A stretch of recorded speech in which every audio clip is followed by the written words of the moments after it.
Bonjour et bienvenue dans la chaîne Mathématiques Sciences. Aujourd'hui je vais prendre et expliquer une nouvelle vidéo qui est une vidéo donc de méthodologie dans laquelle nous allons voir comment on peut apprendre une propriété efficacement. Ok, donc là justement je vais donner quelques méthodes, le but c'est pas que je fasse un cours non plus, mais je vais donner quelques méthodes vraiment de base qui vont pouvoir te permettre, si tu as besoin d'apprendre une propriété, ok? Parce que oui, on a tous fait des maths au moins une fois dans sa vie, et on a tous au moins entendu, dans ce cas-là, encore de maths, apprenez vos propriétés, et là, vous êtes tous en mode, je ne sais pas comment l'apprendre. Enfin, certains du moins sont en mode, je ne sais pas comment l'apprendre. Donc d'ailleurs, c'est pour cela que je fais cette vidéo-là. Bon, alors donc là, justement, déjà, première des choses qui m'est venue tout de suite en tête, et donc qui est logique en soi, c'est d'avoir suivi en classe, ok? Quand tu suis en classe, ça te permet en fait de mieux apprendre ta propriété, ok?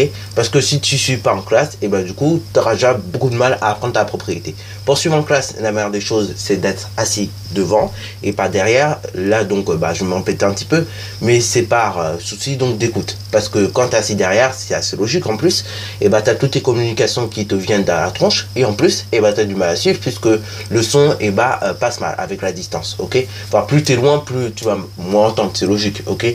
Enfin, tu vas mettre plus de temps en fait à entendre, ok? Alors que celui qui est devant, il va mettre moins de temps à entendre puisque le son va aller plus vite, ok? Parce qu'il y a moins de distance à parcourir, ok? Voilà. En soi c'est logique, hein.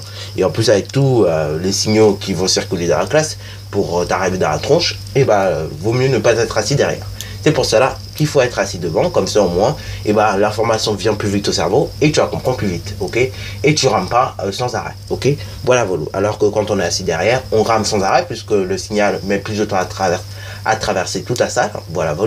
Et en plus, justement, il y a plein d'autres gens qui sont sûrement en train de communiquer, ok?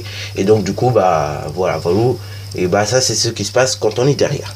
Maintenant, deuxième chose également, ce que je te conseille, c'est de relire ta propriété au moins le soir même du cours, ok? Comme ça, au moins, tu seras opérationnel et ton cerveau, du coup, à chaque fois, il va mémoriser, ok? Notamment sur les gros chapitres tels que les parallélogrammes, le théorème de Pythagore, de Thalès, etc. Il faut vraiment réviser les propriétés même le soir même, ok? Même les triangles semblables, je te conseille de les réviser avant, ok? Chaque soir même que tu rentres. La trigonométrie, c'est la même. Il faut réviser chaque soir que tu rentres. Comme ça, au moins, tu auras toutes tes formules en tête. Bon, c'est pareil pour les formules aussi, hein. D'ailleurs, je te conseille de les réviser le soir même que tu as appris les formules en cours. Également, tu es bien conscient que ton cerveau va travailler la nuit. Donc, il ne faut pas négliger trop le sommeil, ok? Donc, il faut éviter de dormir trop peu et éviter également de dormir trop. Oui, parce qu'un truc qu'on dit pas beaucoup, c'est que dormir trop, c'est pas bien non plus, ok? Quand on dort peu, on dit c'est pas bien, c'est un drame, mais quand on dort trop aussi, c'est pas bon non plus pour le cerveau, ok? Et pour le corps même, et tu le ressens d'ailleurs, quand tu dors trop, t'es tout mou après. Donc voilà, c'est pour ça qu'il faut éviter de trop dormir et de pas assez dormir non plus. Il faut trouver le juste milieu, quoi, en gros, ok? Voilà. Bon, également donc, il faut comprendre les propriétés que tu vas réciter ou bien apprendre. Donc pour cela, je vais te concocter deux petites propriétés et deux petits exemples pour comprendre comment une propriété est faite. Donc la première propriété, c'est sur les parallélogrammes que tu connais sûrement. Donc justement, si dans un parallélogramme, les diagonales sont perpendiculaires, ok, dans ce cas-là, c'est un losange, ok. C'est une propriété qui est faite pour démontrer qu'on a un losange à partir des diagonales. Bon, essayons de comprendre un petit peu cette propriété. Cette propriété, elle est formée de deux choses. Nous avons un premier élément, donc, tout simplement, l'élément de base, donc, les conditions, ok. Voilà. Donc les conditions, il faut avoir un parallélogramme et des diagonales qui sont en plus perpendiculaires, ok. Alors oui, tu vas me dire, mais les diagonales qui se coupent en leur milieu, elles sont passées où? Elles sont passées dans le fait que c'est un parallélogramme déjà, ok. Donc on le sait automatiquement, les diagonales se coupent en leur milieu, ok. Et après, donc du coup, ça va ramener par conséquence le fait que non seulement les diagonales se coupent en leur milieu et elles sont perpendiculaires, que tu auras un losange, ok. Voilà. Donc là, vraiment, il faut comprendre chaque propriété que tu apprends. Et c'est pareil pour le théorème de Pythagore. Le théorème de Pythagore, il dit quoi? Il dit que dans un triangle rectangle, le carré d'hypoténuse est égal à la somme des carrés des deux autres côtés. Et là, c'est la même chose. D'abord, faire un triangle rectangle pour que le carré d'hypoténuse soit égal à la somme des carrés des deux autres côtés. Voilà. Bon, également, donc, si tu as besoin, et bah, pour avoir ces propriétés-là en tête, je te conseille de faire des schémas, tels que les cartes mentales ou bien les fiches de révision. D'ailleurs, au moment où je suis en train de tourner la vidéo, et bah, avant, j'étais juste en train de faire des fiches de révision, justement. Bon, alors là, c'était plus pour l'histoire, pas pour les maths. Mais en maths, moi, je suis plus carte mentale, comme vous pouvez le savoir, ok? Mais si ça vous dérange, les cartes mentales, vous pouvez faire les fiches de révision, chacun différent, ok? Voilà, voilà. Vous pouvez même faire des flashcards, ok? Moi, je suis plutôt moins, mais bon, après, ça existe, hein. Vous pouvez faire des flashcards.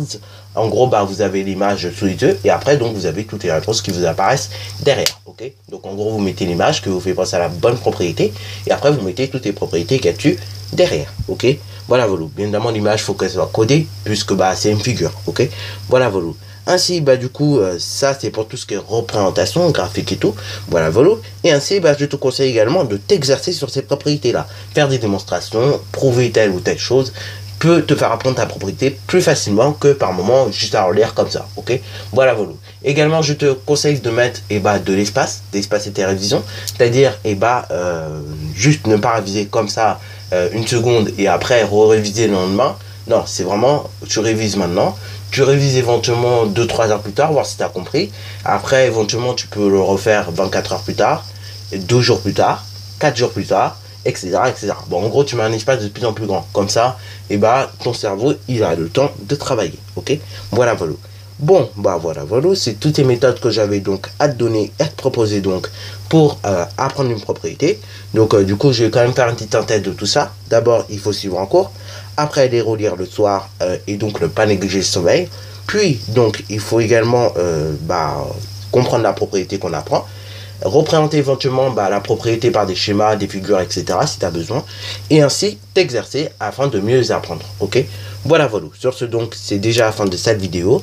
Si tu as bien aimé, n'hésite surtout pas à liker, à commenter. Et bonne réussite à toi en mathématiques et en sciences.